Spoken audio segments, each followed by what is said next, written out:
Lorsque le corps tombe malade, c'est pour guérir l'âme. Je suis atteinte d'une hypothyroïdie Hashimoto depuis l'âge de mes 32 ans.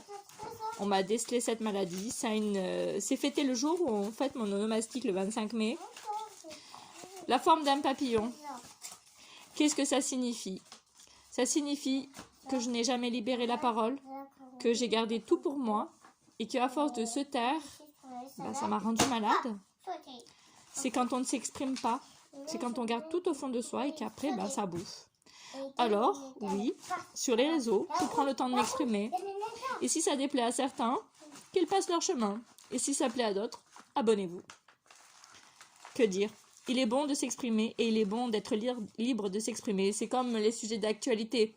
Je fais partie de ceux qui pensent que la France ne peut pas accueillir toute la misère du monde. Au bout d'un moment, on en a marre, stop, basta quoi. Si vous aimez tant dire voilà, je suis ukrainien, je suis ça, contribuez à votre pays, participez à l'effort de guerre au lieu de le fuir. Je sais pas. Tout le monde fuit son pays alors qu'il nous évoque tous les jours que c'est en pleine guerre. Il faut y rester là-bas sur place et combattre quand vous êtes fiers d'appartenir à l'Ukraine. Voilà. Donc à l'heure actuelle, nos gosses, ils travaillent, ils font diverses études, mais ils sont pas sûrs d'avoir un métier à la fin.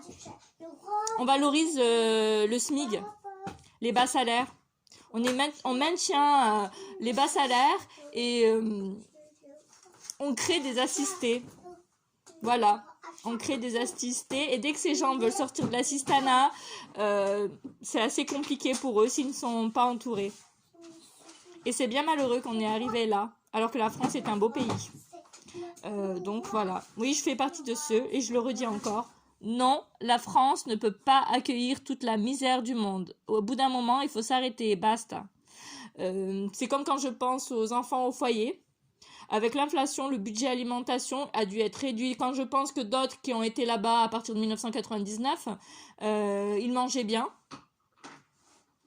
Même si les portions étaient réduites pour certains. Dites-vous comment vivent les gosses aujourd'hui en mec avec l'inflation, le budget alimentation, alors que c'est des ados qui ont faim toute la journée. Donc vous n'étiez pas les plus à plaindre. Les plus à plaindre, c'est ceux d'aujourd'hui et ceux de demain, on se demande comment ça va être.